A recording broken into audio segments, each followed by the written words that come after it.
Okay, well, thank you very much for kind of hanging tight. What I decided not to do was repeat what talks you've already heard. Instead, what I thought I would try and do is have a little bit of a discussion about what we've kind of learned from the session and what we could take home that might actually influence the way we think. So obviously the slides don't seem to be working. They were perfect this morning, but for some reason they don't seem to be working. Okay, now I recognize that. So just to begin with, since I'm going to talk about some of the pathways forward, we've talked a lot about NEC and BRAF. I actually have a number of consulting agreements, but I don't have any patents or employment or anything like that. But I just wanted to make people aware, because as we start to talk about how we're going to move these things in, understanding how these decisions were made are important. So again, we've heard some phenomenal talks, and for those of you that have had a chance already to look at some of the posters, although we got kicked out early last night, so I certainly haven't finished them all, there's an enormous amount of phenomenal information there that when we try to put it all together, I think has some important lessons for the way we think about how to approach this unique set of diseases. I'm not sure that we can really refer to low-grade glioma as a thing anymore. It's clearly a package and a whole bunch of stuff, as we've heard. And obviously we're in a kind of interesting transition zone between what has been the classic histologic analysis or characterization of these lesions that have served us relatively well for the last 50 or 60 years to one in which we're now beginning to recognize the molecular component. And obviously the question is, what percentage of histology versus molecular do we use to make decisions as we move forward? And I'm not sure that the answer is a single answer. It obviously is moving as both the molecular analyses continue to change, but also will probably be tumor by tumor type. So David obviously started out with what was originally going to be the smorgasbord, but then when we got that for talks number 2, 3, and 4, provided us this kind of, I think, excellent overview that gives you an idea of how much is out there, but I think also highlights how unique and variable pediatric low-grade gliomas can be. Obviously, we heard a little bit about maybe some of the newer ways that are coming about to target some of these, and similarly, some of the outcomes. And I think the one thing that is absolutely paramount whenever we talk about low-grade gliomas is the word outcome has to be front and center. This is a population that survives, and if we don't take that long-term survivorship into account, I think we may do our patients misjustice. And then this last talk on optic gliomas, and really raises a number of questions, particularly as you saw in a significant proportion of patients where they don't actually have radiographic progression, they have clinical progression, and it turns out we're probably not good at measuring or determining how we exactly evaluate those things. And these are all lessons that still need to be learned as we develop therapy going forward. So again, over the last 50 years, neuropathologists have spent a lot of time creating boxes on which they can put specific diagnoses. So your child's got a DNT, a pilocytic, a fibrillary astrocytoma, or multiple other variables. And obviously they spend a lot of time, I think, trying to squeeze things into the right box, because that's supposed to mean something to us, and exactly what it means when they tell us we've got a grade 1 or a grade 2, as you saw from much of the data, either does mean something or doesn't, depending on which way you slant the outcome. I think one of the realities is that we don't really see these as unique entities anymore. It's clear that low-grade gliomas in general are a spread of diseases, and the boundary between one and the second are really just arbitrarily defined. And as the molecular classification moves in, it's interesting that those boundaries don't get clearer. In some way, they get more confusing.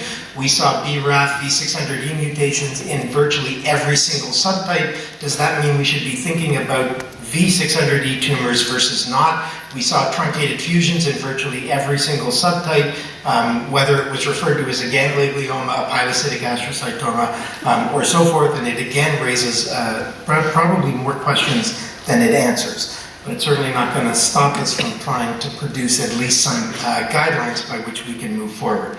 So as you heard from a couple of the last talks, particularly with respect to some of the previous POG data, is it turns out many patients with low-grade gliomas don't even need therapy. And this is something as oncologists I think goes against every kind of fiber of our body. right? In the traditional development of an oncology program, if it's a tumor, it's got to be treated. You've got to hit it before it becomes resistant and kills the patient. And that sense that you could actually be diagnosed with a tumor and say, let's just watch it.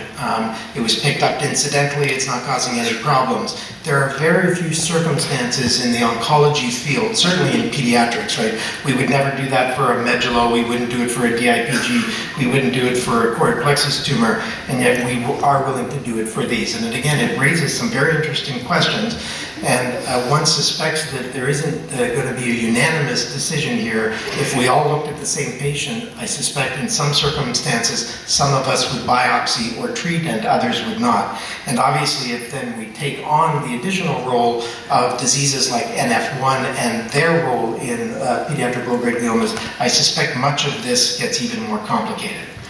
So you've already seen this very important molecule, BRAF, and I think many of the first questions, given that they do make up some, 75 or 80% of all pediatric low-grade gliomas, whether we talk about pilocytics versus the kind of larger context of low-grade gliomas, and we saw the two major mutations. And I think some of the questions, certainly that I get asked all the time in second opinions, is the treatment approach to these particular patients, and it would be interesting to see how the group would approach those.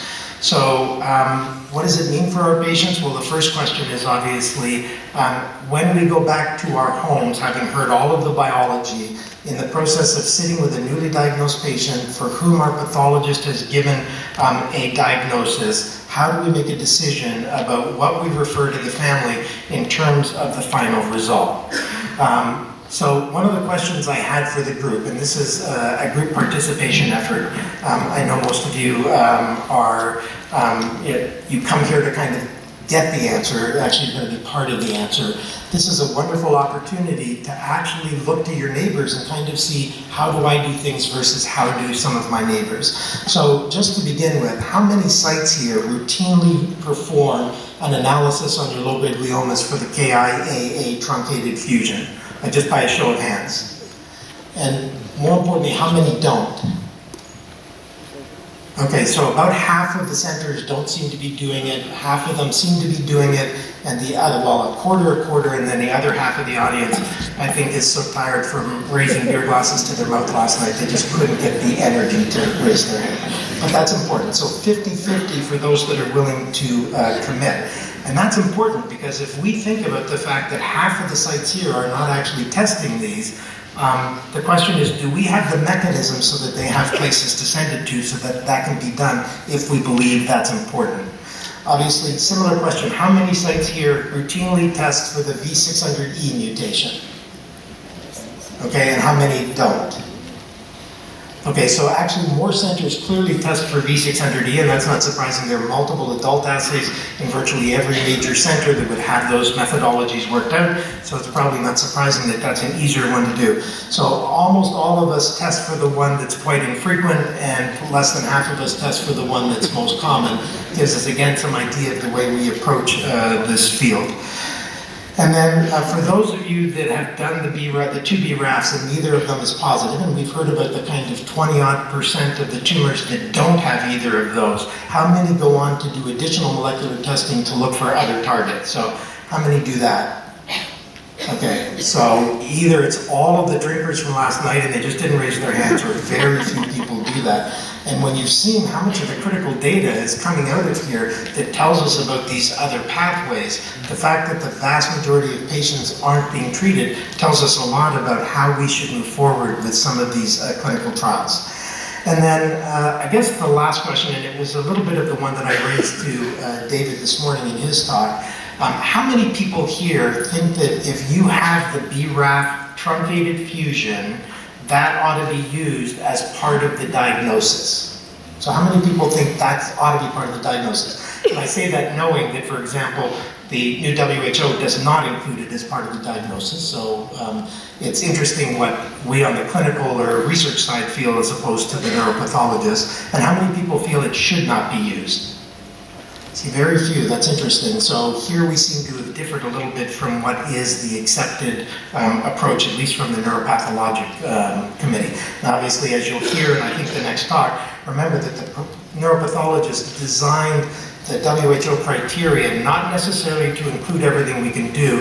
Theirs has to be a criteria that works around the world, as good in Africa as it works at Harvard or other major centers. And so it's not surprising that maybe they didn't take it to the latest extent, but one wonders, given how far we've moved in low-grade gliomas, that we still don't consider BRAF as a major determinant from a pathologic side, although we do when we ask people in the audience. So this is a graph, and again, we've talked a lot about this concept of a lot of pediatric low-grade gliomas really as being a RAS-RAF disease. Remember that we have two genetic diseases, tuberous sclerosis and neurofibromatosis, that kind of sit on these pathways. So to some extent, human biology had done the first sets of experiments for us in terms of understanding what's important in terms of driving these tumors. Obviously, when you add on to that the BRAF, truncated fusion of V600E, I think again reinforces this. But remember that there are a whole bunch of pathways that may at some point signal through this pathway. They're not exactly